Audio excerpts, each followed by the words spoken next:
to another episode of theNSider. I'm your host, Nadia Simone, and today joining us is Karli Butler. Back in 2006, Karli was an unfortunate victim of an acid attack, leaving her to live with the life-altering effects. Despite Karli's ordeal, she triumphed over her trauma and is here today to share her story of survival and to raise awareness of these heinous crimes. Thank you so much, Karli, for joining me today. I'm excited to be here. Great. Of course. Well, when I first learned about your story, I was like, wow, very just impressed by your strength and courage above all. But to actually read and learn about your story, I couldn't believe that this happened to anyone. And I just want to just start by just going back, because you were actually attacked twice. Mm-hmm. So can you just go back and reflect on that day and share that story of what happened? Sure. It's a crazy story. But back on March 15, 2006, I was living in the South Loop, and it was just a regular day. I was getting ready to go to work, and I left out, and I took the elevator down to my parking garage. And I was just singing and walking when I noticed a car full of guys kind of on my way to my car. And what was weird was they all stopped and started looking at me. So I knew that something was wrong once I became the center of their attention. And I immediately was like, should I fight or run? And that's when they jumped out of the car and just started beating me up, like calling me names, punching me. And at that point, I just started fighting back. I didn't see any knives or guns. So they were dropping me. And the biggest guy, he ran up and he punched me in the face. And I fell to the ground. And like I saw stars. And when I got up, I was trying to make sure all my teeth were there. Then they ended up sticking me into the trunk of my car. Now, when they first stuck me in there, I had my phone. So I was like, oh my gosh, good, I can call 911. But I got distracted and I was flailing around and I ended up popping the trunk. So when I did that, the big guy came back. He punched me in the face again and he squirted something in my eyes. And I found out later that it was acid. So stuffed me back into the trunk of the car. And by this time, I had tried to push the middle compartment, and I could see him get into my car. And he turned the music up really, really loud. And I just knew, I thought I was going to die. So I was like, oh man, how am I going to get out of here? And while I was flailing around the trunk again, I found a tire iron. So I popped the trunk a second time, but I held it closed so that I could still see out, but they could barely see in. And the other guys, I could see them, they pulled their car behind mine. They were honking the horn trying to tell him, hey man, she's going to try to jump out, but he couldn't hear. So I counted the revolutions down the ramp. I was on like 4A, so I knew it was going to take 4 revolutions down. So I had the trunk popped and I crouched onto the corner, and every time we made a right, I counted. And then by the time we got to the bottom, I saw the light, jumped up out the trunk. The other car had almost run me over. One of my neighbors happened to be there, and that's how I escaped. So it was a crazy TV movie situation that I'm fortunate to have survived.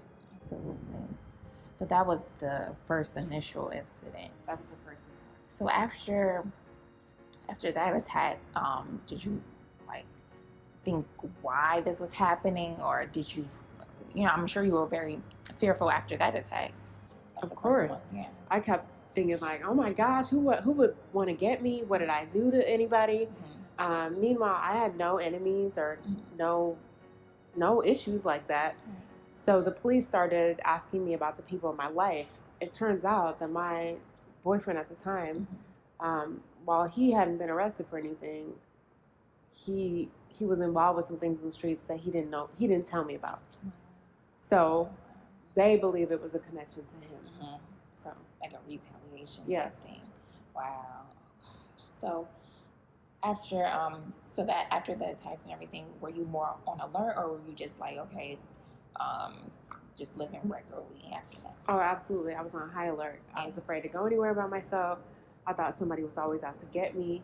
And then my relationship with my boyfriend changed because every time I would ask him questions about the situation, he would deflect. Oh, it could have been this, it could have been that. And I was like, look, man, like what's really going on? So many things changed overnight. Right. So let's talk about the second attack. Where were you and what were you doing and how did that come about? So the second attack happened on May 25th, 2006. And I moved out of that building downtown, moved back to the northern suburbs. And the night that happened, I went to go visit my cousin in Skokie at her new apartment. So I didn't know at the time that the women who attacked me had been following me all day. So me and my cousin had hung out, we were talking girl talk, and then I was like, all right, I'll see you later. And when I left her apartment to go walk to my car, again, I got that funny feeling. There were two women walking towards me, and one of them said, hey, can you give my sister directions to Dempster? So that was a tip-off for me because we were in a small suburban town at 10 something at night. If you don't know where this main street is, then it was just off. So again, immediately, I took off running to my car, and I figured if I could get in the car, at least I could try to run them over, right? But I made it into the car. I was trying to start the car and close the door at the same time. But the woman had a gun, so she was trying to get the gun in the door. And eventually she got the gun all the way in. She said, do it again, bitch, and I'll shoot you. So I put my hands up. I was like, take my purse, take my keys, whatever you want. And then almost immediately after that is when I felt the first flash in my face. And you could actually see where it all came down. My eyes melted down. And can't see now, but I was in the surrender position, so you can see exactly where my shirt was, how my arms were burned. And then I felt the second splash on my stomach, and it burned so badly that immediately I was like, I kicked the door open. Whatever clothes were not melting off me, I was ripping them off. So by the time I made it back to my cousin's door, I was screaming for help. All the neighbors had come outside. I had no clothes on. And these two women just like looked at me. They just stood there. Oh my gosh. Wow. So you said after, you in the street, so your cousin initially saw you and helped you get in the house and take the rest of the... So I was banging on the door like, help me, and all the neighbors, they didn't know what to do. So she ended up opening the door, ran up to her apartment, and she immediately put me in a cool shower. So that cool shower helped me, but the burning didn't go away. And then the paramedics came, and then things kind of went dark from there. What?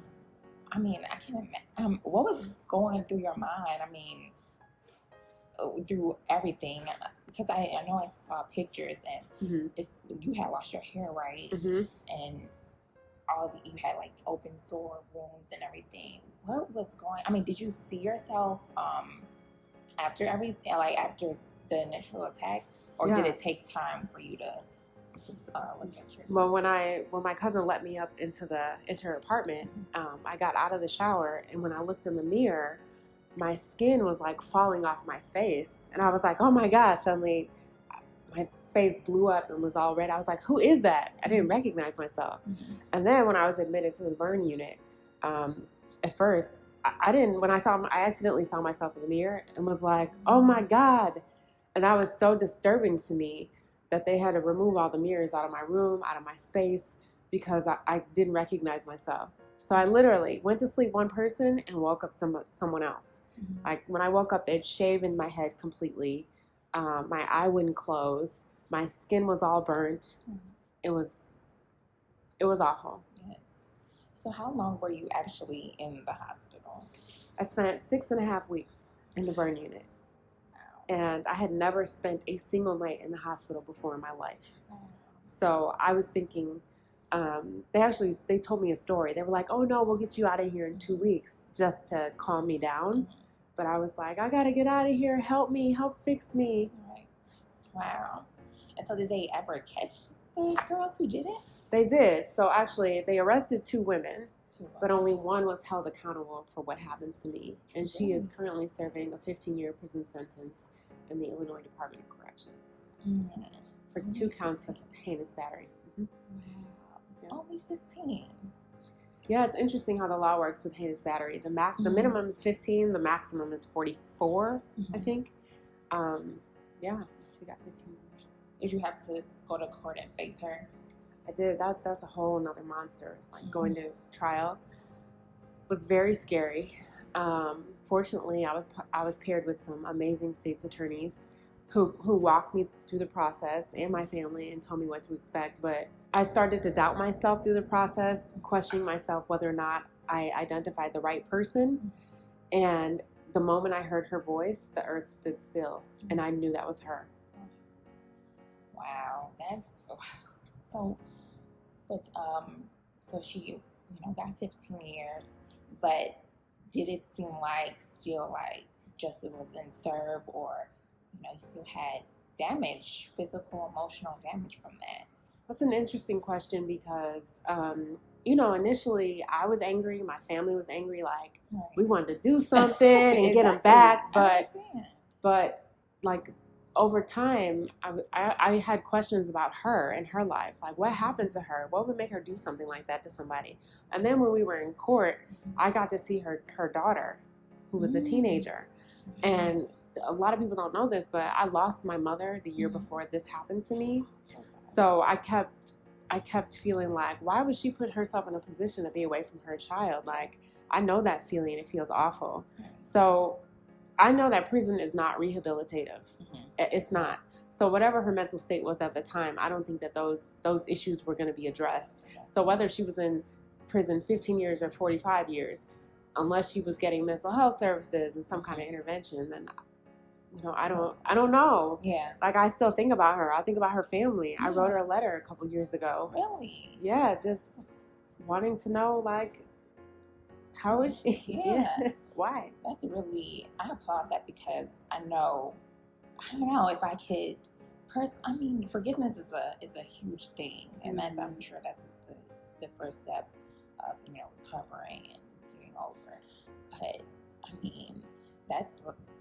But I would assume that took a lot for you to write her. And that was yes. My family did not support that choice. They were like, she's crazy. Like, what if something happens? And it was a personal decision. Forgiveness is very personal. Yeah. And it actually changed my life, because I stopped focusing on what she was thinking and, like, whether or not she was sorry, and put that energy towards building up myself again. So it didn't matter if you got a response or not. You were doing it for yourself. Exactly. Yes, absolutely. So initially, how was the recovery period? How long did it take to recover from everything, all your injuries? Oh, wow. Well, I suffered 3rd-degree full thickness burns to 30% of my body. So that means, like, my nerves were damaged, my sebaceous glands were damaged. So sweating and regulating my body temperature became really difficult. My hair follicles, there were just a lot of things in terms of the physical damage. But I also had to have skin grafting. So even though I was burned 30%, I really am scarred like 60+% of my body, because they had to take healthy skin and put it on the burned areas. So the recovery was awful. It was just the worst time in my entire life. I went from being a physically active, healthy person to not being able to walk, to needing a feeding tube, to having to get blood transfusions. And that's hard. Yeah. So emotionally, I was destroyed because I didn't know who I was anymore. Like, my identity changed. And then physically, I couldn't do things by myself. I had to have nurses, and my family helped me. And then even after I went home, I was on pain medication. Right. I'm not a big medicine person, but I just needed to feel better. And then needing the assistance of my family members. When you're so independent, right? Like, that can be hard. Yeah. I'm like, who am I? Like, I don't want help. The struggle was real. Yeah. And then even reintegrating, like, going out again and being comfortable with myself, that took a lot of work. Yeah. How long would you say that took, like, for you to man, just be like, okay, this is me now. I'm gonna go out. Like, I'm sure that took a big hit for your social life. Absolutely. Yeah. It's my self-esteem. Right. So my, it takes a year for burns to heal. People don't know that.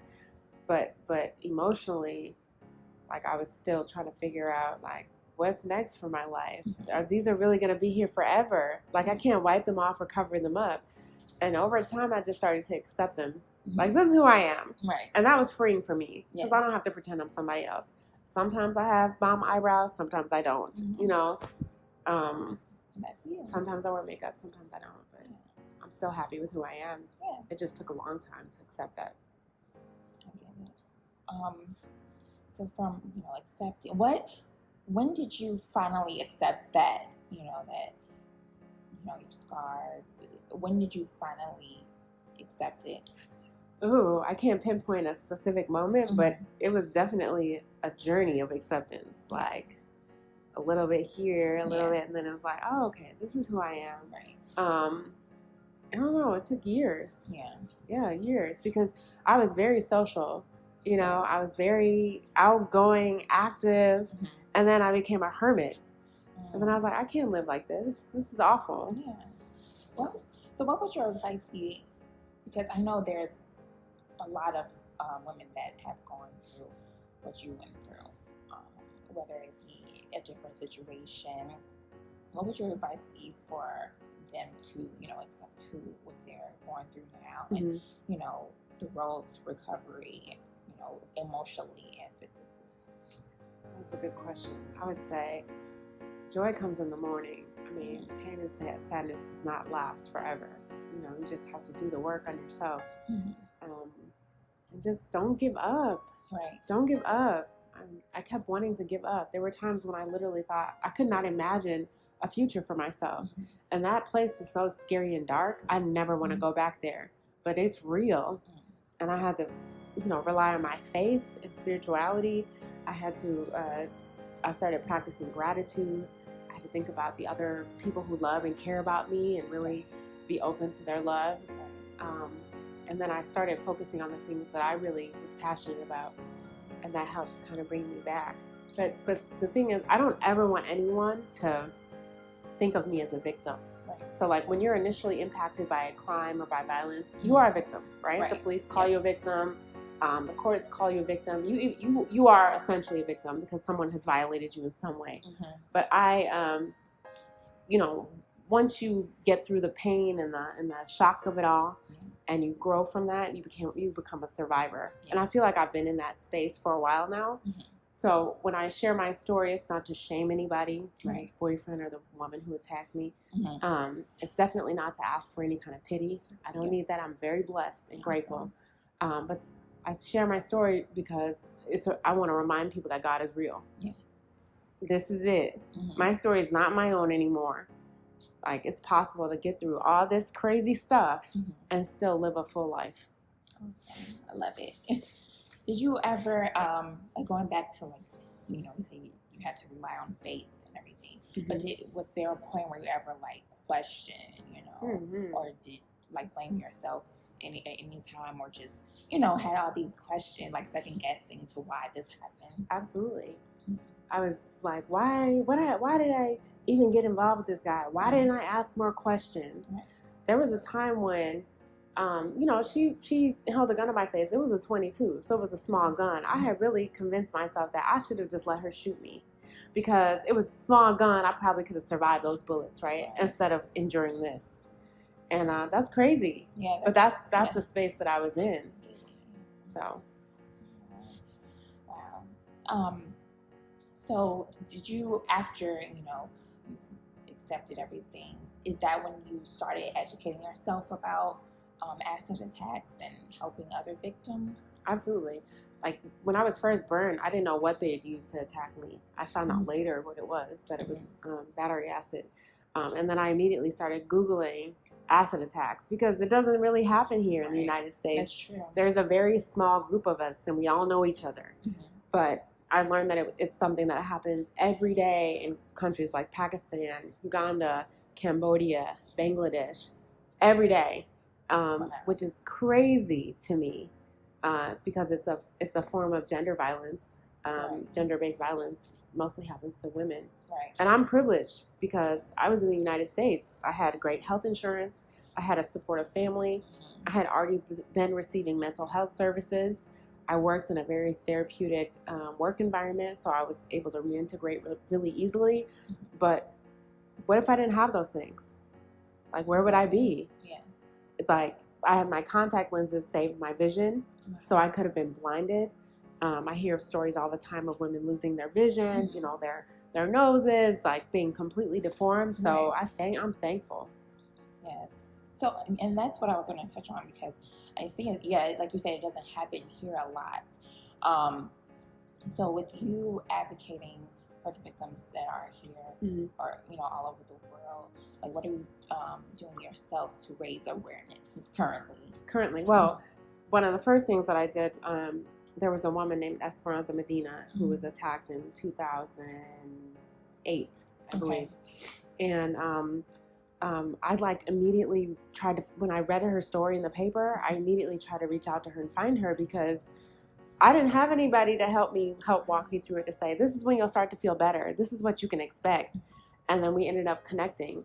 So it was really nice. That was the first person that I really tried to advocate for, and I ended up going to court with her. But we worked together to get a law passed in the state of Illinois, House Bill 2193, where if you go to any hardware store right now and try to purchase anything that's caustic enough that could burn you, you have to provide your ID.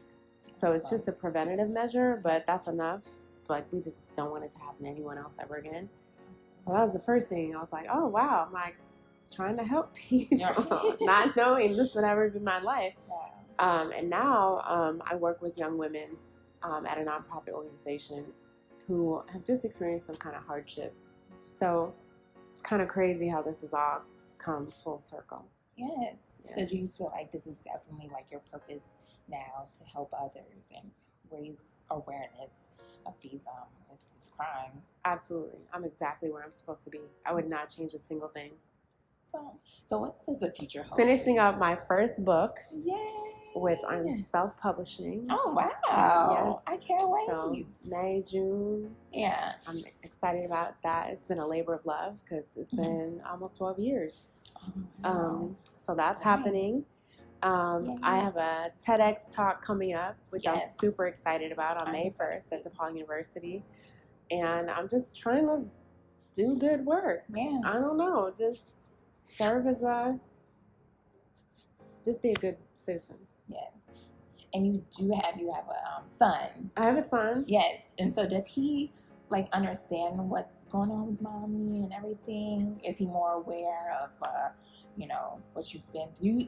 Have you shared your story? Yes. So when he was little, 3, 4, we used to go to the park, and little kids would be like, what happened? What happened? Mm-hmm. And at first I was like, oh, I had an accident, and then there are those curious little kids, because their curiosity is insatiable. They're like, but then what happened? Well, why? But why? Right. So one time I told this little girl that I was in a car accident, and then I was like, and then there was a fire, and my son is just listening. So he thought that I was in a car accident, and he would say, I don't want you to have another car accident, Mommy. But then, there were times when he would hear me doing interviews over the phone and stuff. And one day he just said, you lied to me. We don't tell stories or keep secrets. Oh, so I had to sit down and explain to him, yes, some people attack Mommy, but those people aren't going to hurt us. And I'm all better now. Right. So he's very compassionate. I really wanted to instill in him that, regardless of how people look, they're still people, and they have feelings. So when other kids ask him or ask me, what happened to you? He's like, it's just burns, guys. It's burns. No big deal. Oh, and he makes me so proud. Yeah. So, yeah, he's a part of my journey. He keeps me going. Awesome. Well, to wrap up, is there any last words you would like to say, any encouraging words for, everyone out there that, has gone through this or is going through something similar? Any advice or any last words? Any last words? I would just say things get difficult sometimes, and it might be hard for you to see a future for yourself, but don't ever give up. It doesn't last. And then if you can incorporate your trauma into your personal narrative, you can help somebody else. So tell your story, because you never know who it's going to help or impact. And that's how I got here. I didn't know this was going to happen. It's okay, God. Yeah. All right. Thank you. All right. Awesome. And I love your attitude. I love it. It's so positive. Thank you. That's what we need. Well, I just want to thank you so much, Karli, again, for joining me on theNSider, and continue to share your story, because it's very inspirational and it's helping a lot of people out there. And I can't wait for your book. Thank you. I'm excited too. Awesome. Thank you so much. And thank you guys.